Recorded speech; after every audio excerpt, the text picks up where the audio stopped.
তোমরা যারা ক্যালকাটা ইউনিভার্সিটির আন্ডারে 7 সেমিস্টারের ছাত্রছাত্রী আছো, ইতিহাস সাবজেক্টে অনার্স আছে, তোমাদের জন্য আজকে ক্লাস খুবই গুরুত্বপূর্ণ। আজকে ক্লাসে তোমাদের দুটি গুরুত্বপূর্ণ 20 নম্বরের প্রশ্নের উত্তর নিয়ে আলোচনা করব, মোস্ট ইম্পর্টেন্ট প্রশ্নের উত্তর। প্রথম প্রশ্ন, 19 শতকের শুরুতে বাংলার সমাজে নারীদের অবস্থানের একটি সমালোচনামূলক মূল্যায়ন করো। প্রথমেই ইন্ট্রোডাকশন অর্থাৎ ভূমিকা। 19 শতকের প্রথমার্ধে বাংলার সমাজ ব্যবস্থায় নারীদের অবস্থান ছিল অত্যন্ত অবহেলিত, শোচনীয় এবং প্রান্তিক। দীর্ঘকাল ধরে চলে আসা প্রথাগত পিতৃতান্ত্রিক সমাজ কাঠামোর জাঁতাকলে পিষ্ট হয়ে নারীরা তাদের জন্মগত ও স্বাধীন অধিকার থেকে সম্পূর্ণ বঞ্চিত ছিল। সমাজের প্রতিটি স্তরে, বিশেষত হিন্দু ও মুসলিম উভয় সমাজেরই নারীদের মূলত গৃহস্থলীর চার দেওয়ালের মধ্যে সীমাবদ্ধ রাখা হতো। শিক্ষার আলো থেকে সম্পূর্ণ দূরে থাকা বাংলার নারীদের জীবনে সে যুগে ছিল কুসংস্কার, অন্ধবিশ্বাস এবং কঠোর সামাজিক অনুশাসনের অধীনস্থ। একজন নারী নিজস্ব কোনো পরিচয় বা ব্যক্তিসত্তা ছিল না। বাল্যে ছোটবেলায় সে পিতা, যৌবনে স্বামী এবং বার্ধক্যে পুরুষের অধীনস্থ হয়ে জীবন অতিবাহিত করতে বাধ্য হতো। তারপরে আছে 19 শতকের শুরুতে বাংলার সমাজে নারীদের অবস্থান।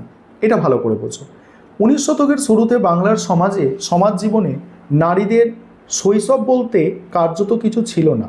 সমাজে কন্যা সন্তান জন্মগ্রহণকে অনেক ক্ষেত্রেই অকাঙ্ক্ষিত বোঝা বা অভিশাপ হিসাবে দেখা হতো।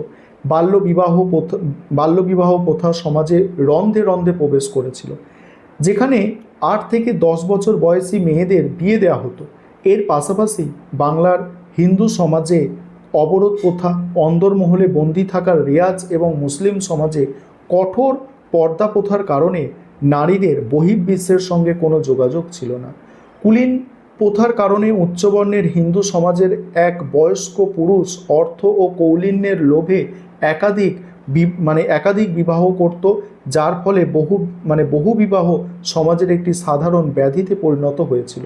কুলীন ব্রাহ্মণদের মধ্যে এই প্রথা এতটাই ভয়াবহ ছিল যে অনেক স্ত্রী তাদের স্বামীকে জীবনের মাত্র কয়েকবার দেখার সুযোগ পেতেন এবং স্বামীর গৃহে যাওয়ার অধিকার তাদের ছিল না। এই সময় সবচেয়ে ভয়াবহ, নিষ্ঠুর ও অমানবিক প্রথা ছিল সতীদাহ প্রথা।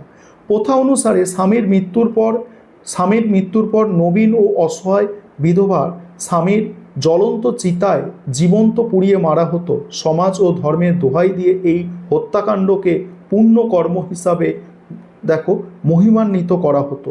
যদি কোনো বিধবা এই প্রথা থেকে বেঁচে যেতেন, তবে তার বাকি জীবন চরম লাঞ্ছনা ও নিদারুণ কষ্টের মধ্যে দিয়ে অতিবাহিত হতো।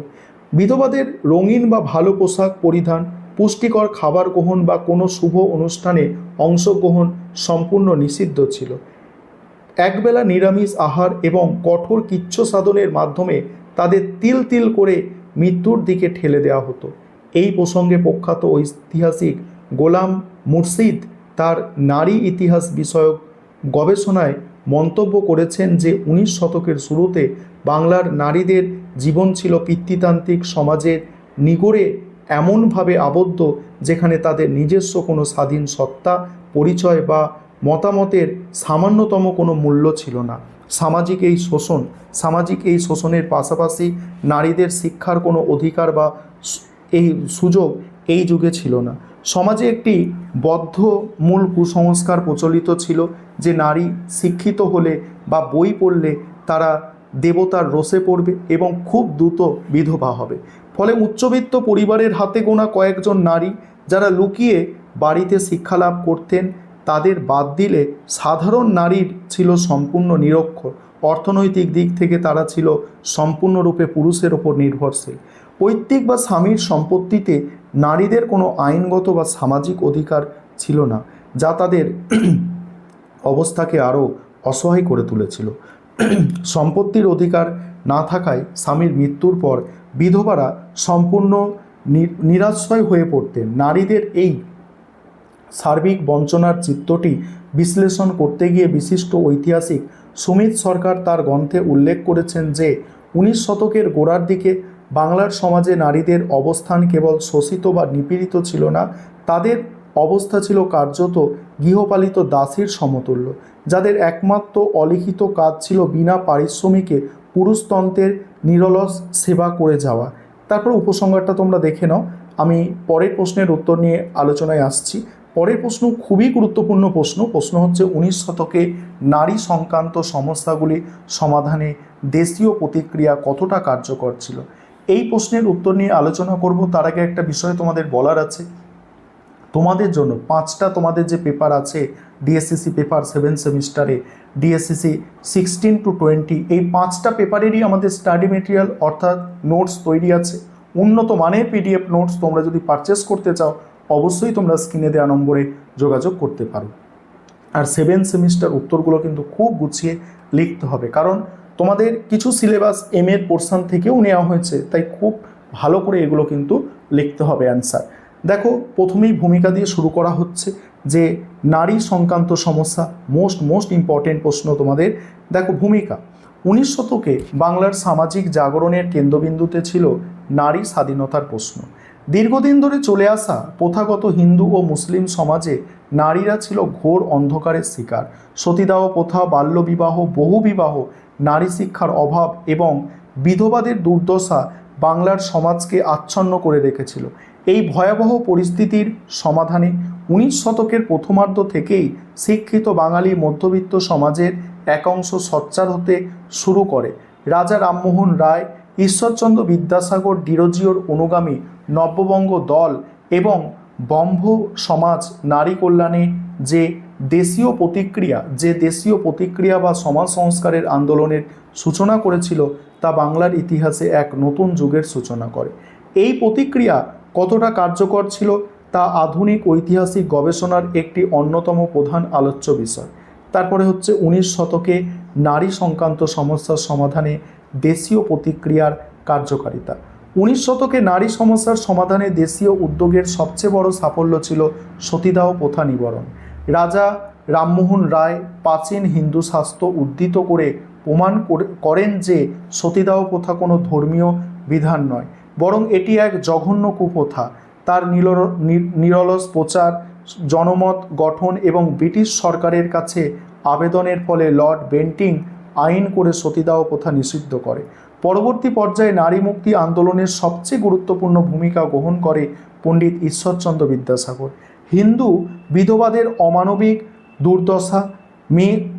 দুর্দশা মোচনের জন্য তিনি পরাশর সংহিতার মতো প্রাচীন শাস্ত্র ঘেঁটে বিধবা বিবাহের সপক্ষে অকট্ট যুক্তি তুলে ধরেন।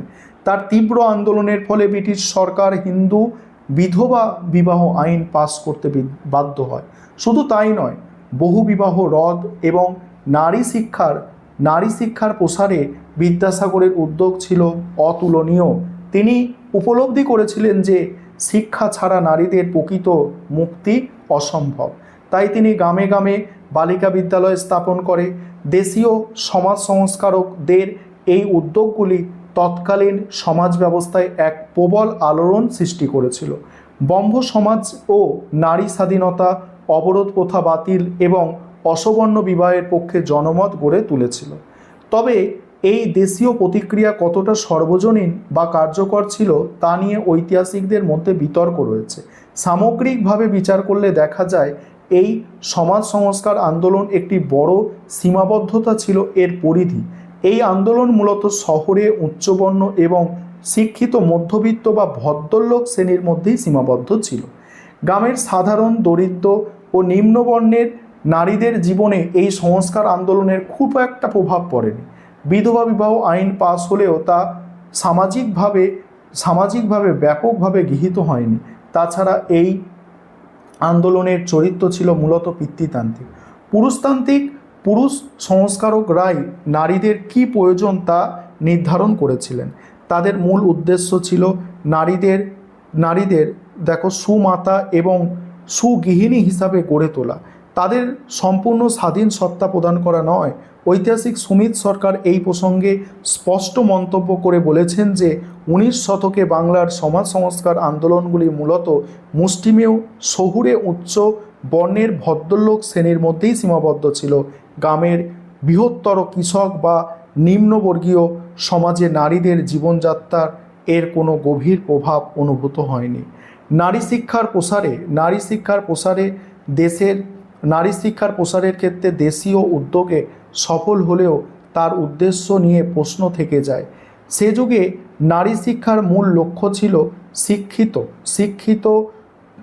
শিক্ষিত পুরুষদের জন্য উপযুক্ত সঙ্গী তৈরি করা এবং সন্তানদের শিক্ষিত মা উপহার দেওয়া। নারীদের অর্থনৈতিক স্বনির্ভরতা বা তাদের নিজস্ব পরিচিতি গড়ে তোলার বিষয়টি এই সংস্কারকদের ভাবনায় সেভাবে গুরুত্ব পায়নি। দেশীয় প্রতিক্রিয়ার এই সীমাবদ্ধতা প্রসঙ্গে প্রখ্যাত ঐতিহাসিক শেখর বন্দ্যোপাধ্যায় মন্তব্য করেছেন যে 19 শতকে সংস্কারকরা নারীদের মুক্তির কথা বললেও তাদের মূলত ঐতিহ্যবাহী হিন্দু পরিবারের পিতৃতান্ত্রিক কাঠামোকেই পরোক্ষভাবে শক্তিশালী করতে চেয়েছিল। নারীদের সম্পূর্ণ স্বাধীন মানুষ হিসাবে স্বীকৃতি দেওয়ার মানসিকতা তাদের ছিল না। তবুও এই উদ্যোগগুলি একেবারে ব্যর্থ ছিল না। দেশীয় প্রতিক্রিয়ার ফলেই নারী সমাজের অন্ধকার দূর করার প্রক্রিয়ার প্রাথমিক পথটি প্রশস্ত হয়েছিল। এই সংস্কার আন্দোলনের হাত ধরেই পরবর্তীকালে নারীরা ঘরের চার দেয়াল পেরিয়ে বৃহত্তর জাতীয় আন্দোলনের অংশ নেওয়ার আত্মবিশ্বাস অর্জন করেছিল। এবার হচ্ছে উপসংহারটা তোমরা দেখে নাও। আবারও বলছি, তোমরা যদি কেউ এই ধরনের উন্নত মানের স্টাডি মেটেরিয়াল পারচেস করতে চাও, অবশ্যই তোমরা স্ক্রিনে দেওয়া নম্বরে যোগাযোগ করতে পারো।